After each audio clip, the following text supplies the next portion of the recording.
সময়টা হচ্ছে ভোরবেলা 4:08 আর দিনটা হচ্ছে 30শে আগস্ট 2024। আমার জন্মদিনের ঠিক একদিন আগে। কোথায় যাচ্ছি? যাচ্ছি জগন্নাথ দেবের দর্শনে। এবারে ভেবেইছিলাম জন্মদিনটা একটু অন্যরকমভাবে কাটাবো, আর ঠিক সেই সময়ই জগন্নাথ দেব ডেকে নিল নিজের কাছে। আসলে একটু খুলেই বলি, আমার মার অনেক দিনের ইচ্ছে পুরী যাবে জগন্নাথ দেবের দর্শনে, কিন্তু ওই যে কথায় আছে না, জগন্নাথ দেব না ডাকলে তার কাছে কিন্তু যাওয়া হয়ে ওঠে না। আর তাই নিজের মনে মনে একটা ছোট্ট ইচ্ছে ছিল, যেন মায়ের ইচ্ছেটা আমি পূরণ করতে পারি, অর্থাৎ জগন্নাথ দেবের কাছে যেন আমি মাকে নিয়ে যেতে পারি।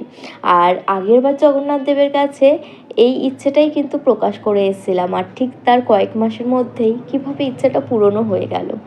তো আমরা গিয়েছিলাম বন্দে ভারতে করে, আর এবার কেন জানি না বন্দে ভারত ভীষণ থেমে থেমে গেছে। একটু লেটই হয়েছিল আমাদের পুরীতে পৌঁছতে। তো গেছি কে কে এবার বলে দিই। আমি, আমার হাজবেন্ড, মা, বাবা আর আমার শাশুড়ি মা।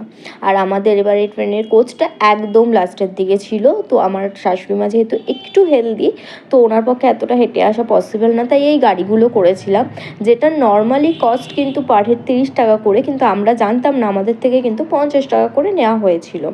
তো যাই হোক, এবার চলে এসেছি স্ট্যান্ডে, অর্থাৎ টোটো বা ম্যাজিক স্ট্যান্ড যেটাই। ওখানে গিয়ে কিন্তু একটু বার্গেনিং করতে হয়, আমি আগেরবারও বলেছি। আর এটি হচ্ছে পথের সেই বাঘ, যার জন্যে পুরীপ্রেমীরা অধীর আগ্রহে অপেক্ষা করে থাকে। তো পৌঁছে গেছি আমরা আমাদের ডেস্টিনেশন অর্থাৎ পুরীতে। এবার বলে দিই আমরা কোথায় ছিলাম। এবারে কিন্তু আমরা কোনো হোটেলে ছিলাম না। এবারে আমরা ছিলাম সারদা ভবন ট্যাক্সি বাড়ি, পুরীর বিখ্যাত ট্যাক্সি বাড়ি সবাই চেনে। সেই ট্যাক্সি বাড়ির গলির ভিতরে রানী রেসিডেন্সির ঠিক অপোজিটে।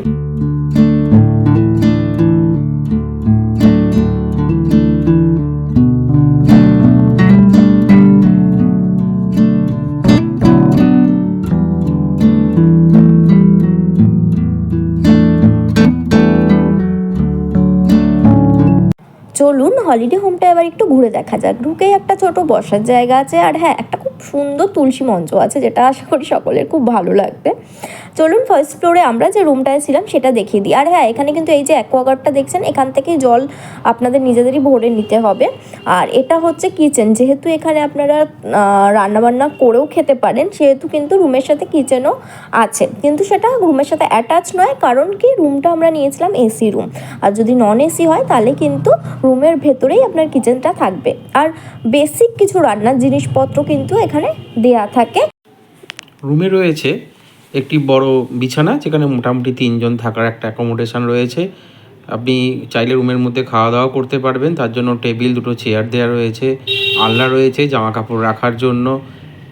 বেসিক জিনিসপত্র যা যা দরকার সবই রয়েছে, একটি টিভিও রয়েছে তার সাথে। এরপর আসি ওয়াশরুমের ব্যাপারে। ওয়াশরুম ওয়েস্টার্ন টয়লেট আপনি পেয়ে যাবেন, এবং ওয়াশরুমটা যথেষ্টই পরিষ্কার পরিচ্ছন্ন ওয়াশরুম আপনি পাবেন। বালতি, মগ ইত্যাদি যা যা লাগবে সবই দেওয়া আছে। আমাদের এই এসি রুমের ভাড়া পড়েছিল 1500 টাকা প্রতিদিন। তবে একটা কথা বলা উচিত যে আমাদের রান্নার বাসনপত্র ছিল সবই ঠিক আছে, কিন্তু গ্যাস বা ওভেন আপনাকে আলাদা করে ভাড়া করে নিতে হবে। সামনেই একদম ট্যাক্সি বাড়ির সামনেই দোকান আছে, সেখান থেকে আপনি গ্যাস, বাসনপত্র বা অন্যান্য কিছু লাগে সেগুলো ভাড়া করে নিতে পারবেন।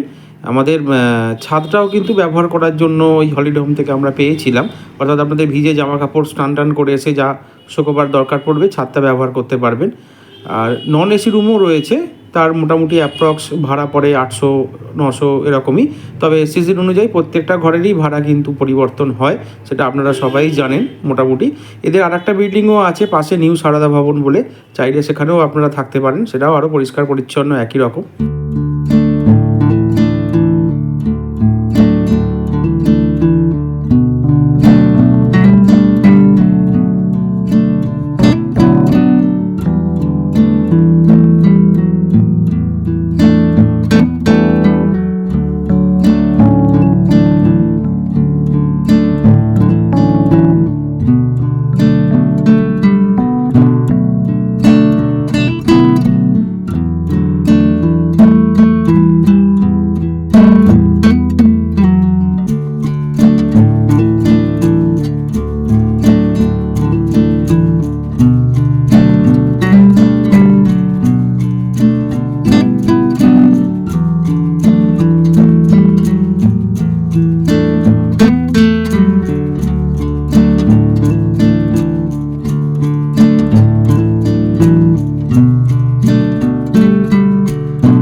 আমার জন্মদিনের দিন অর্থাৎ 31 অগাস্টে সকাল সকাল উঠে রেডি হয়ে বেরিয়ে পড়লাম জগন্নাথ দেবের দর্শনে, যার জন্যে এত দূরে আসা। আর সত্যি বলছি, এই দর্শনটা আমি কোনো দিনও আমার জীবনের শেষ দিন পর্যন্ত আমি ভুলবো না। মন্দির থেকে ফিরে একদম জবরদস্ত একটা লাঞ্চ করে নিলাম, বার্থডে স্পেশাল, যেটা তৈরি করেছিল আমার মা, শাশুড়ি, বর সবাই মিলে। বাবাও হেল্প করেছিল। আর তারপরের দিন আমরা বেরিয়ে গেছিলাম সাইট সিনের উদ্দেশ্যে। ওখানেই একজনের সাথে কন্ট্যাক্ট করে সেখান থেকে গাড়ি করে নিয়েছিলাম, আর সেখান থেকে বেরিয়ে পড়েছিলাম সাইট সিনে। তো ফার্স্টে আমরা যেখানে গিয়েছিলাম সেটা হচ্ছে এইখানে, অর্থাৎ সেন্ট আর্ট মিউজিয়াম, যেখানে টিকিট ছিল 40 টাকা করে। আর ভেতরে দেখার মতন ছিল বেশ কিছু আর্ট। তেমন কিছুই ছিল না সত্যি কথা বলতে, কিন্তু ওই যে একটা জায়গায় গেছি না দেখে চলে আসবো, ভাববো যে কি নাকি মিস করে দিলাম, তাই সেই আফসোসটা যেন না থেকে যায়, তার জন্যেই প্রত্যেকটা স্পটেই আমরা গিয়েছিলাম। আর প্রত্যেকটা স্পটই ভালোভাবে ঘুরে সময় নিয়ে দেখে তারপরে এসেছি। আর যেহেতু সকাল সকাল বেরিয়েছি, সেভাবে কিছুই খাওয়া হয়নি, তার জন্য এক জায়গায় দাঁড়িয়ে পড়লাম ব্রেকফাস্ট করতে। ব্রেকফাস্ট করে নিলাম ইডলি, দোসা এ সমস্ত দিয়ে। খাওয়া দাওয়া সেরে আবার বেরিয়ে পড়লাম। তারপরেই চলে গেলাম আমাদের কোণার্ক মন্দিরে, যেটা কিনা ছোট থেকে অনেক শুনেছি এখানকার অনেক স্পেশালিটি আছে। তো ফার্স্ট টাইম সেখানে আমরা গেলাম। রাজীব কিন্তু এর আগে অনেকবার পুরী আছে, কিন্তু কোনোবারেই কিন্তু সাইট সিনে যায়নি। তো এইবারে সাইট সিনটা আমাদের সকলের কাছেই ফার্স্ট টাইম। তো সেই হিসেবে সকলেই বেশ এক্সাইটেড ছিলাম, কিন্তু প্রচণ্ড ভিড় ছিল আর তেমনই গরম ছিল। তাও ভালোই লেগেছে, ভালোই ঘুরেছি। আর হঠাৎ করে বৃষ্টি চলে এসেছিলো এখানে, যার জন্য এখানকার সৌন্দর্যটা কিন্তু আরও অনেক অনেক অনেক গুণ বেশি বেড়ে গেছিলো। কোণার্ক ঘুরতে ঘুরতে অনেকটা টাইমে কেটে গিয়েছিল। তারপরে গাড়িতে উঠে একটা জায়গায় দাঁড়ালাম লাঞ্চের জন্য। এখানে একটা কথা বলে রাখি, চেষ্টা করবেন এরমভাবে টাইম মেনটেন করা, যাতে কি না ওই কোণার্কের ওখানেই লাঞ্চটা সেরে ফেলতে পারেন, কারণ তার পরবর্তী জায়গাগুলো একটাও মানে সেরকম ভালো নয়। আর আমরা যেখানে খেয়েছি মানে খাবার এতটাই বাজার, এত বেশি কস্টলি, সেটা বলার বাইরে। তো চেষ্টা করবেন কোণার্কের মধ্যেই যেন খেয়ে নেওয়া যায়, সেটা কিন্তু ভালো হবে। তারপরে আমরা চলে গেলাম খণ্ডগিরি। উদয়গিরি আর আমাদের যাওয়া হয়নি টাইমের অভাবে। তো খণ্ডগিরি গিয়ে পুজো দিয়ে খুব ভালো করে ঘুরে, আর যেহেতু একটু পাহাড়, আর যারা আমার ব্লগ দেখেন তারা খুব ভালো করেই জানেন আমি পাহাড় কতটা ভালোবাসি, তাই এই ছোট পাহাড় হোক বা বড় পাহাড় আমাকে ভীষণভাবে আনন্দ দেয়। তো ওই পাহাড় দেখে আমি তো এমনি আনন্দে আত্মহারা ছিলাম, তার উপরে আবার বাবার দর্শন, আর এত ভালো করে পুজো দিয়েছি এখানে গিয়ে, তো মনটা এমনিই ভালো হয়ে গেছিলো। আর এত সুন্দর হাওয়া দিচ্ছিল না, অনেকটা সময় ওই মন্দিরের পাশে চুপ করে গিয়ে বসেছিলাম, খুব ভালো লাগছিল কিন্তু।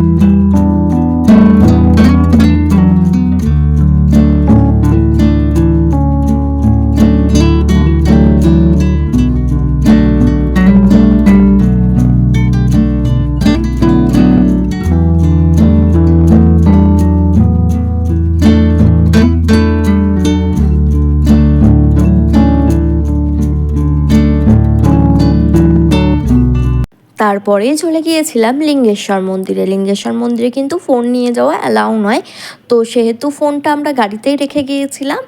আর আরেকটা জিনিস যেটা আমি পরে জানতে পেরেছি, লিঙ্গেশ্বর মন্দিরের পাশেই কিন্তু আরেকটা মন্দির আছে, সেখানে কিন্তু ভোগের খুব ভালো ব্যবস্থা আছে। তো আগে থাকতে একটু খোঁজখবর নিয়ে যাবেন, ওখানে কিন্তু ভোগও খেতে পারবেন। তারপরে ফিরে চলে আসলাম। আর পুরীর সব থেকে প্রিয় যেটা মানে জগন্নাথ দেব সবার আগে জগন্নাথ দেব দর্শনের পরে আর যে জিনিসটার জন্য পুরীতে যাওয়া সেটা হচ্ছে এই সমুদ্র। আমি তো পারলে দিনে 3 বেলা করে সমুদ্রে নেমে আসতাম, মানে আমি যাই একটা রূপ নিয়ে, আর পুরী থেকে যখন ফিরি তখন পুরোপুরি একটা অন্য রূপে ফিরি, মানে এতটাই ট্যান পড়ে যায়। তো যাই হোক, জলে ঝাপাঝাপি তো অনেকক্ষণ চললো, তারপরে কিন্তু বিকেলের দিকে করে চলে গিয়েছিলাম আবার মন্দিরে। কারণটা হচ্ছে ওই ধ্বজা তোলা দেখা, মানে এটা কিন্তু একটা অন্য রকম জিনিসের এক্সপিরিয়েন্স, সেটাও করে নিয়েছিলাম এবার পুরীতে গেলে। মানে পারফেক্ট পুরী ঘোরা হয়েছে এবার আমার, একদম কোনো কিছু বাদ যায়নি, প্রত্যেকটা জিনিস আমি এবার দেখে আসতে পেরেছি। আর এখানকার মার্কেটের ব্যাপারে তো যারা গিয়েছেন তাদের কিছু বলার নেই, আর যারা জানি তারা গিয়ে আগে এক্সপ্লোর করে দেখুন, কারণ ঠকবেন এটুখানি বলে রাখছি, কারণ এত দাম বাড়িয়ে বলে সেটা কিছু করার নেই। তো মার্কেটিংয়ের পরে অনেক রকমের বিচ সাইডে খাবারের আইটেম থাকে, সেগুলো তো খেয়েইছি। হট করে চোখে পড়লে এই পকোড়া স্টলটা, তো এখান থেকে পকোড়া নিয়ে ফ্রাই করে দেখলাম আমি আর রাজীব মিলে, দারুণ ছিল পকোড়াটা খেতে কিন্তু। আর ব্যাস এইভাবেই শেষ হয়ে গেল পুরীর দিনগুলো। যাইটাই ভালো, আসার সময়টা কারোরই ভালো লাগে না, কোনো জায়গা থেকেই না।